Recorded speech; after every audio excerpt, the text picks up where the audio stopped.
What's up, guys? Jordan McAbee here, fantasyracingonline.com, home of the Slingshot Fantasy Auto Contest, and today we're going to make some fantasy picks for Atlanta. Already race number 6 of 2021. Kind of hard to believe, huh? We're almost the sixth of the way through the year. Anyway, we got Atlanta this week. It's another high wear racetrack, so we just raced at Homestead a few weeks ago. We'll go over that here in a second. And Las Vegas. So Atlanta is kind of close to Homestead. Biggest change you have to remember between these two races is that Homestead went from late afternoon to night. Huge transition in track conditions and, weather, I guess, would be the best way to put it. We're not going to get that at Atlanta this week. Starting around 3:15 Eastern time. We're not ending under the lights unless there's a rain delay or anything. So teams like Stewart Haas, who obviously had a hard time adjusting, or they brought cars that were going to be good at night at Homestead, don't have to deal with that this time. They just have to get the setup right from the start.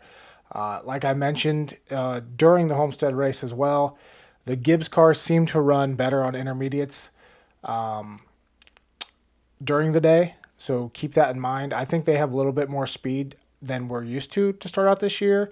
Definitely saw that at Phoenix last week. Really good cars there. Logano dominated that race, obviously, and Larson had a great car in that race too, but Jordan Jinx hit him. But Truex ended up in victory lane. Hamlin had a great race. Kyle Busch had a good car until I don't even know what happened. I know he sped and stuff, but it was kind of going off. And actually, Truex's car wasn't that great until they made those adjustments. And then, who am I missing? Oh, Christopher Bell. He ran a great race at Phoenix. He's having an awesome season so far. But let's look at Homestead and green flag speed at Homestead. Again, these high wear tracks, your green flag speed can get adjusted, I guess is the best way to put it. Kurt Busch had a late pit stop. Those new tires, he was so fast on those new tires. That's a main reason why he was number one in green flag speed at Homestead. Obviously, Byron had the best car. Keselowski had a good car. Truex had a great car. Larson did. Reddick did at the end. Didn't have it for the whole race, Kind of a lot of people that we expected to run well did at Homestead. I think we're going to see that same thing here at Atlanta, and we'll get into the betting lines here quick. But from a predictability standpoint, Atlanta's pretty predictable. A lot of the same faces up front every year after year, unless they have issues or something. But, so pull up the average running position in the Homestead race. Byron, Larson, Truex, Kurt Busch, all solid. Keselowski, he faded there at the end, but still had a great car. And Harvick, for all intents and purposes, they sucked, but they still finished fifth, and they had the sixth best average running position. Buescher was another guy, kind of came out of left field in that race. Dominated for a good portion of it, and then they just completely lost it once it went to night. Austin Dillon, surprising right there with the ninth best average running position, and then Newman rounding out the top 10. And just for shits and giggles, let's look at Las Vegas. So, like I said, Atlanta is a high wear intermediate track. It's a mile and a half. It eats up tires like crazy. If these drivers get 10 laps on their tires, they're going to want, and a caution comes out, they're going to want to come in and get new tires. That's just how abrasive this surface is, and you can't gamble with tires here. So they did run at Las Vegas, a couple weeks ago after Homestead, and we'll take a look at those numbers from that race. Just as kind of a little reference, I wouldn't put a ton of stock into it. It doesn't translate well, but these two races are basically the only 2021 data we have on these guys. So it's definitely something to look at. As I warned in my preview article this week, though, I wouldn't like, definitely don't want to put all your eggs into that basket. Like, I think this is why I'm personally so good in the second half of the year when it comes to fantasy NASCAR, is because we can analyze this year's stats and they mean something. When it's just one race, any team can have one bad race or one good race. Stuart Haas, when they sucked at Las Vegas this year, all four of them were awful, or three of them, however many. I'm losing my mind. But when they are worse than expected, that makes other people better than expected. So when we're only looking at one or two sets of race data, inherently you're going to have people looking better than they should or people looking worse than they should. So that's why, still going to take a look at last year's high wear track data. Let's go ahead and look at average running position at Las Vegas. Kyle Larson just blew everybody out of the water. Had a great race. Keselowski's up there, Hamlin's up there, Blaney's up there, Byron. People we expected. Truex had a great race. Christopher Bell, once again. Alex Bowman, he had that late pit stop. He got hit by the Jordan jinx that week. Still had a really good car. Logano, of course. I forget what happened to Kyle Busch that race, why he had not a great average running position. But did finish third. And then looking at green flag speed for Las Vegas this year, of course, Kyle Larson. So you look at this, compare average finish to average green flag speed, pretty damn close. Like, there was no surprises in that race. Green flag most of the way, and just, Larson, Keselowski, Blaney, Hamlin, Byron, all there. Alex Bowman in sixth. He just didn't get the finish. So let's look at this data real quick. So high wear tracks last year, average running position. This is 2020. So this is the 6 races on high wear tracks last year. That would have been 3 Darlington races, Auto Club, Atlanta, and Homestead. Those 6 races from 2020. This is what this is showing right here. And we went over this if you watched the Homestead video, but we'll go over it again in a little bit. Hamlin, Elliott, Truex, Harvick, Bowman all had really good average running positions. Kyle Busch right up there. Keselowski, a lot of the same guys run up front at this type of track. Average finish wise, Hamlin the best again, followed by Harvick, Kyle Busch, Brad Keselowski, and Kurt Busch tied. Then we got Alex Bowman, Eric Almirola, Truex. You can see a couple of these guys, Bowman, Truex, Elliott, they ran better than they actually finished. So maybe they didn't get quite the finishes they deserved, but there's something to note there of how strong they were. Same with Ryan Blaney. He has that issue of finishing, just like Alex Bowman does. They can either kill you or get you above and beyond that week from everybody else. We're also going to take a look here at Atlanta data over the last 2 years. So this is the 2019 and 2020 races here at Atlanta. Truex and Harvick, best average finishes at 2.5. Average running position, got Truex, Harvick, Larson, Clint Boyer. I remember last year he had a really good race. I think he led for quite a bit.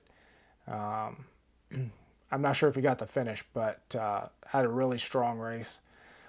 Kyle Busch, Denny Hamlin, Ryan Blaney, like I said, a lot of the same guys.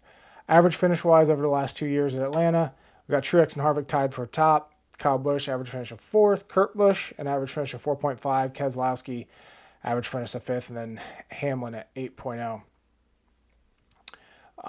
So let's take a look at the starting lineup really quick. That's not what I wanted. There we go.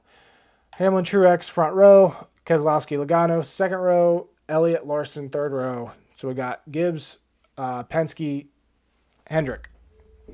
We got Harvick, Bell, Byron, Blaney rounding out the top 10. Notables starting further back. We got Austin Cindric in this race running a Penske car, starting dead last because he didn't race last week. So the calculation for him is obviously going to put him last. starting. Not worried about that at all. Makes him a great pick in any fantasy format that awards points for place differential. Got Anthony Alfredo for a low dollar guy starting 32nd. Tyler Reddick, who's good on, obviously very good at Homestead, starting 29th. Ryan Newman, 28th. Cole Custer, 27th. Chase Briscoe, 24th. Kyle Busch starting 19th. So we have some strong place differential plays here for Atlanta on Sunday. As far as betting lines this week, as of Wednesday afternoon, DraftKings Sportsbook had Harvick as the favorite to win, with Larson and Truex next at 6.5 to 1 each. Keselowski 7.5 to 1. Chase Elliott and Denny Hamlin 8 to 1. Logano 9 to 1. Kyle Busch 10 to 1. Some long shots. Got Blaney at 16 to 1. Byron, who won Homestead, 20 to 1. Alex Bowman 33 to 1. Tyler Reddick 80 to 1. And you can see here for the rest of them. So before we get to the picks and kind of building a slingshot lineup this week, we'll go to my algorithm predicted finishing order. And it's got Martin Truex Jr. going back-to-back. Kyle Larson predicted to finish second. And those two there's a pretty big gap there. If you look at the power index here, of those two, heading back to Harvick at third. Denny Hamlin predicted to finish fourth. Keselowski fifth. Chase Elliott sixth. Logano seventh. All of those guys are super close. A little bit of a gap back to Kurt Busch, predicted to finish eighth. Kyle Busch predicted to finish ninth, and then Ryan Blaney 10th.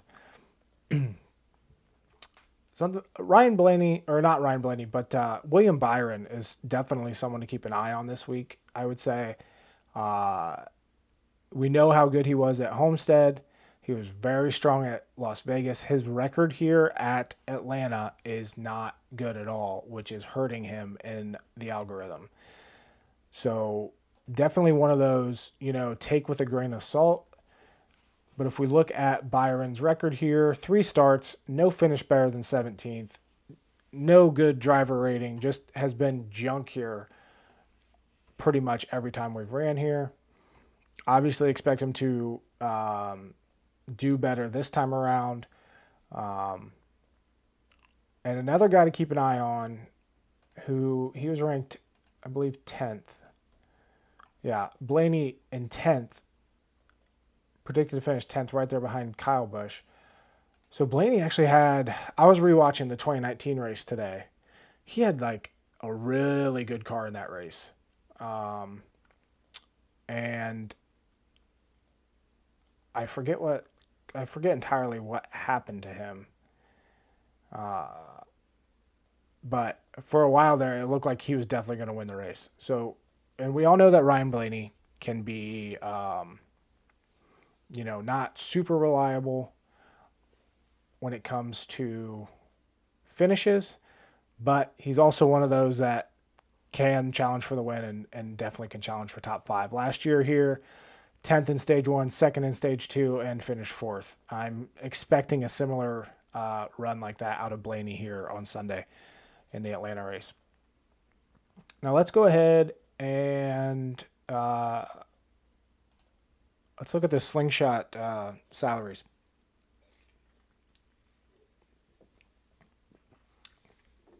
So right away, I'm not putting in a lineup this week. My final lineup will include Austin Cindric no matter what. Starts dead last. Really at $8,200 salary, he only needs a top 20 to pay off that salary. You just, in my opinion, you can't not pick him. He has to be in your lineup. He's the best option here. Highest upside. Remember, it's 2 fantasy points per position gained or lost. Negative 2 points per position gained, negative 2 points per position lost. He cannot lose any positions. All he can do is gain or go 0. If he blows an engine on lap 1, he's still getting positive points in this game. So I feel like you have to go Austin Cindric. The question is how you build the rest of this lineup and where you spend your salary. So by automatically putting Cindric into your lineup, You can now, if you take a low dollar guy such as Anthony Alfredo, okay, it leaves you almost $3,600 to spend for the last 3 remaining drivers in your lineup. So you can come here and you can say, I want Kevin Harvick, I want Chase Elliott, and then there's still enough to get a William Byron or a Tyler Reddick. If you went a little bit further down, said Chase Elliott, and you grabbed Kyle Busch, who starts 19th, obviously he has great place differential upside. Leaves you 10-9, you can grab Ryan Blaney.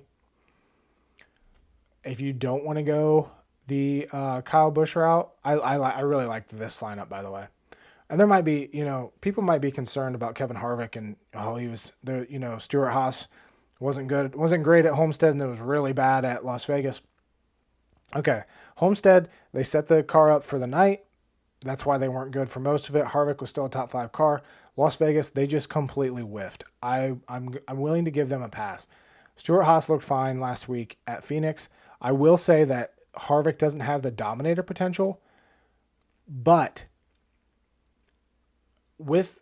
that's something more you have to be concerned about in like a DraftKings or a FanDuel as opposed to the Slingshot contest. You're looking for someone to finish, and with like someone like Harvick, you're looking for him to move up and grab stage points. If you're not aware of Kevin Harvick's record here at Atlanta, it's impressive to say the least. If you look at this, the last 9 races here, he has 100 or more laps led in all but 2 of them. He has 150 or more laps led in 3 of the last 4 and 4 of the last 7. 130 or more laps led in 5 of the last 7. The guy is just stupid good here. And there's no reason to think that they're not going to nail that setup. Like, they don't have at least something close to what their setup needs to be. You don't put up these type of numbers and not have something over the rest of the field. You can't. Like, you have something figured out that nobody else does. And I was listening to, I think it was a podcast that Rodney Childers, Harvick's crew chief, was on this week. And he basically said that the NASCAR made some changes in the rear end that really affects their balance, and that's why they've been off so much to start the year. But I just don't think that that's going to, like, at some place like Atlanta or Homestead, it comes down to the driver a lot more than it does at a track like Las Vegas. A track like Las Vegas isn't highly affected by driver talent. Track like Atlanta, because of the tire fall off and needing to manage your tires, it is a lot more pressure is on the driver to bring that car home with a good finish than it is. Obviously, you have to have a good setup, but you still have to have a great driver in that car. I actually, going back to this, I don't hate this lineup. I don't love Anthony Alfredo, though. So, just to recap here, you can definitely do this. Like I said, I think Austin Cindric needs to be in your lineup no matter what. I wouldn't even entertain the idea of a lineup without him in it. So if you go Cindric and Alfredo or Cindric and LaJoie or one of these low dollar guys, it allows you to get Harvick, Kyle Busch, Blaney. If you don't like Kyle Busch, I love Kyle Larson starting 6th. I think he can win this race. I think he's going to definitely challenge to win this race. And that frees up some cap where you can go, I don't like Logano or Kez over Blaney, just because there's not much upside there for place differential. But this then allows you, to grab, instead of Alfredo going to McDowell, which is still risky because he's starting 18th, or Suarez or Priest. Again, I don't love that lineup construction by any means. If I'm going to go that route, though, I think I'm going to go Alfredo and then, pick between this. I'd probably go with this. Harvick, Larson, Blaney, Cindric, Alfredo. That'd probably be my go-to if I want to go with that. But let's take Alfredo off, and let's take, like I said, I really like Larson, so let's keep Larson on there, and of course Cindric. Another chalk play in any place differential fantasy game is going to be Tyler Reddick. So if you stuck with Larson, Blaney, Reddick, Cindric, it leaves you 10,000. You could grab William Byron if you trust him. Obviously, one at Homestead. Will they bring a similar car?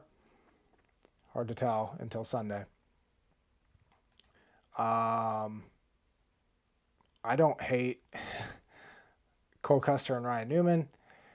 Cole Custer cost me a lot of money last week when he got put in the wall. But if you go Newman over, so we got Reddick, Newman, Cindric.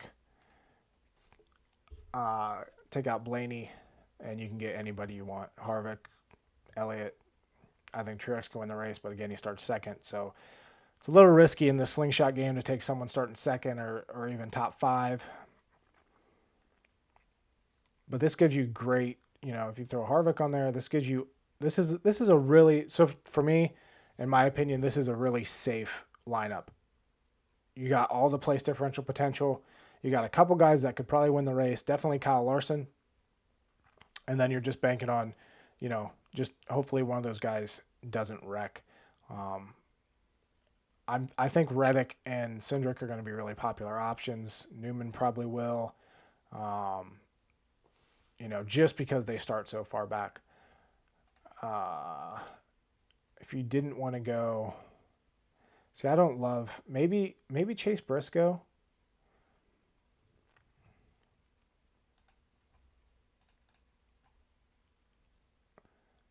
I'm trying to, if you do Chase Briscoe with Austin Cindric, that allows you to grab like a Bowman and Kyle Busch. I don't really hate that lineup. So let's look at Kyle Busch is kind of just an enigma. But look at his record here at Atlanta. 7th or better in 7 of the last 10 races here. 2nd here last year. On high wear tracks last year, Kyle Busch, 3rd best average finish. Solid average running position as well. Alex Bowman is just, he's Alex Bowman. But I don't hate this lineup. Chase Briscoe, that team, I don't think he has any starts here. One thing I like about Chase Briscoe this week is how good Clint Boyer has been recently at Atlanta in that same 14 car. 11th or better in 3 of the last 4. Last year he led 58 laps. I think he had a tire go down late, if I remember right. But he had a really good car. What am I doing here? Briscoe. Briscoe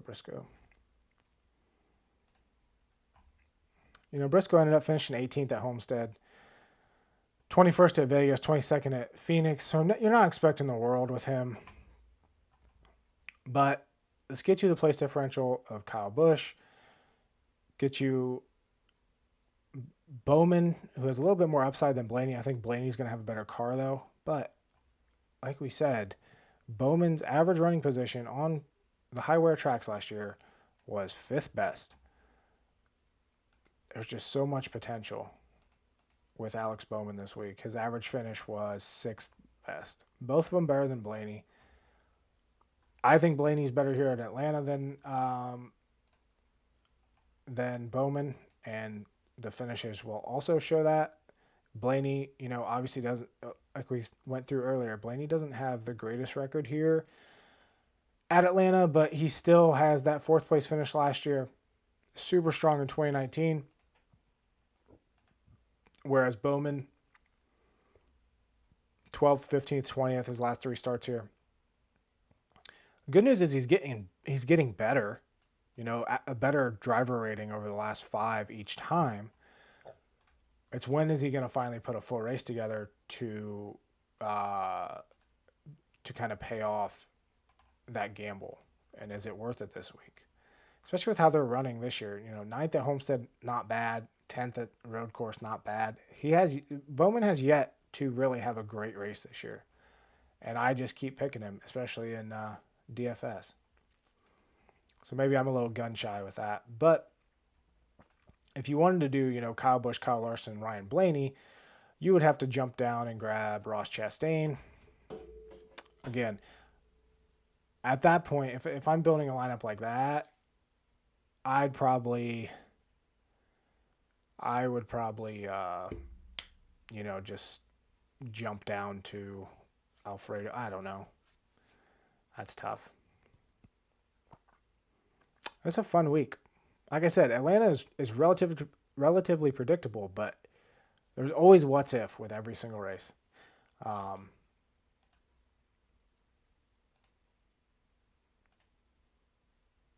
do like that one though. Kyle Busch, Larson, Bowman, Cindric, Briscoe. And I don't hate, like, I'd say this is a very close second to my favorite. I love Blaney this week. I'm probably going to talk about him a lot this week. So Kyle Busch, Larson, Blaney, Cindric, Chastain. I don't think you have to jump up here to these guys that are 12,000 and above in Slingshot this week. Harvick obviously is a great pick, but I think you can put a better lineup together if you stick with some of these other guys in here, like Kyle Busch at 11.9.